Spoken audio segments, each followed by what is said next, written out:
Donald Trump's nephew, Fred, writes a tell-all book about Trump, and of course, the ugly hens on the inside and the outside, as my husband coined that phrase, and I always have to repeat it because it's so funny. It's so true.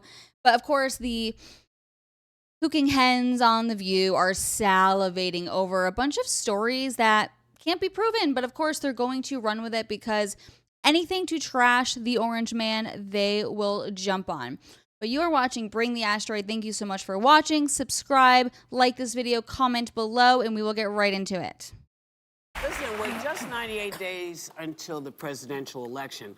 The nephew of the Republican candidate is breaking his long silence in the new memoir, All in the Family, The Trumps and How We Got This Way.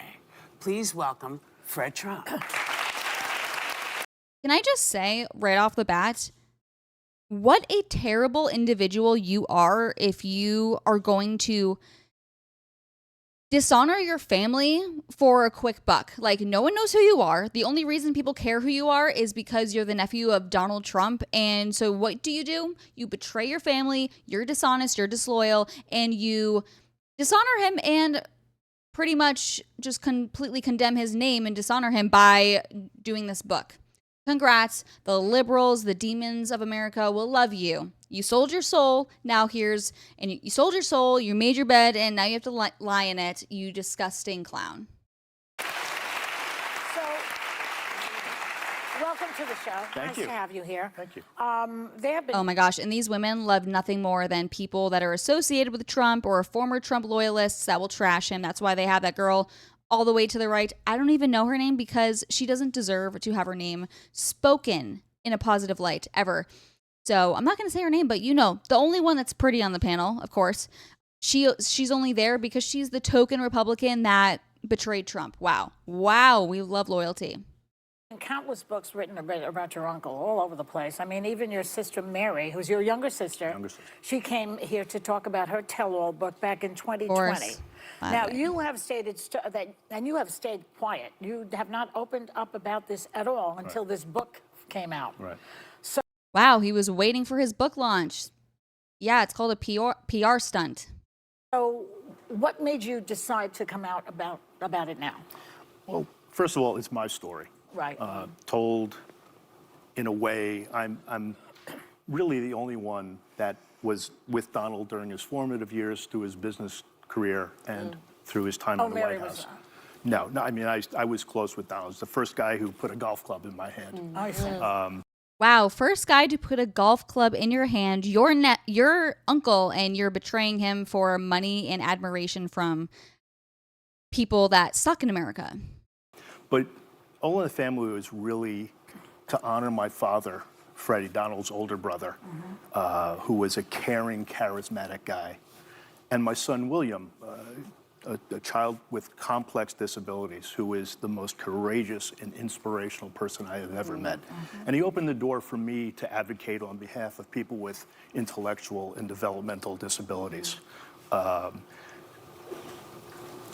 tell their story, I needed to tell the story of the Trump family. Right. Complex, sometimes cruel. You know, every family is complicated. Every family has their crazy uncle at the Thanksgiving table. Donald's atomic crazy. And I've seen it firsthand how he's evolved from crazy to atomic crazy. Wow. And I was thinking recently, I wish I had come out earlier with this book, because the outpouring of people saying what we are doing to help the disabled has been overwhelming. So I wish I had done that instead of, what we did was important, but. Well, you did it. When it was the right time, you got there. Yeah. But your late father, Fred Trump Jr., was the eldest of Donald Trump's siblings. He passed away in his early 40s due to complications from alcoholism. Since this is the first time Americans are really hearing from you, you know, you mentioned that your uncle was the first one to put a golf club in your hand. How close were you? Oh, it was very close. Yeah. He was my trustee when my father passed away. That didn't work out so well. But Well, you can't trust him, that's why. Right, he took your inheritance see what away. I did? I let you in on You it. did. But no, we were close.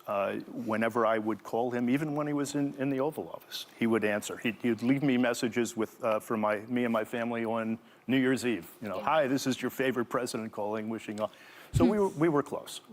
But you call yourself a different kind of Trump, which sounds a little more like maybe your dad.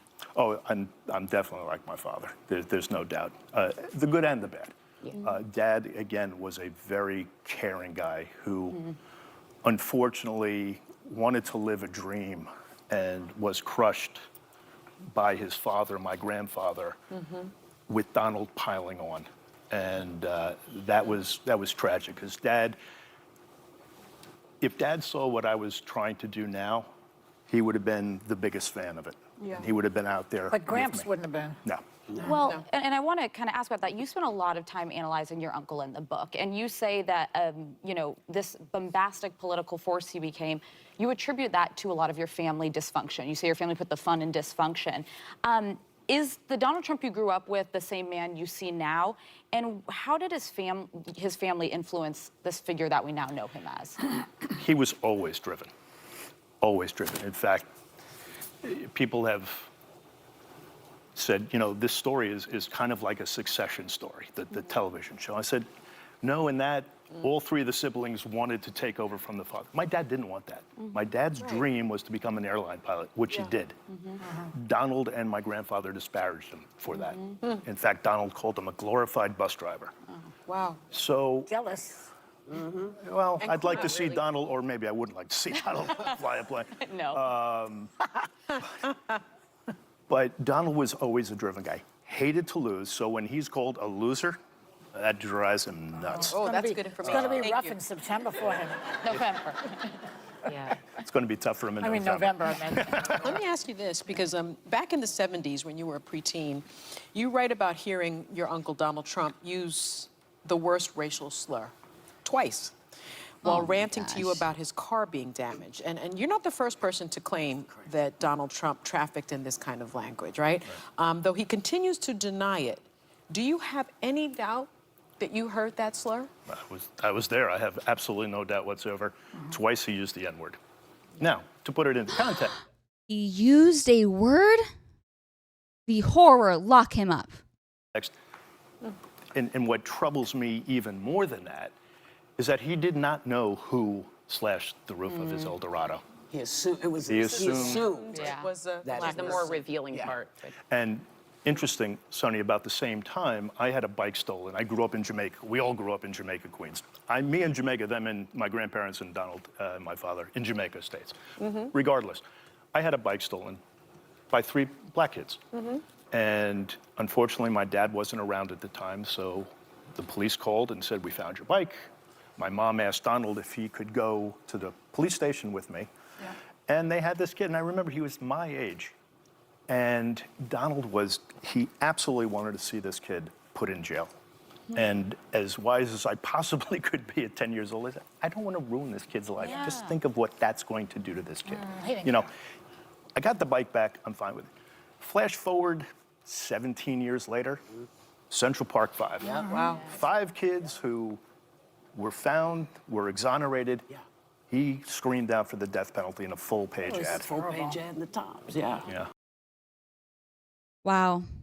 Exhilarating, exhilarating. I mean, of course, the only point that the hens from The View want to point out are that you talk about Trump using racial slurs, because that's all they care about, because words matter more than how hardworking Trump is and how driven he's always been since he was a kid, since his entire life, since this nephew has ever even known him. So, of course, highlighting the bad, as always, The View must do.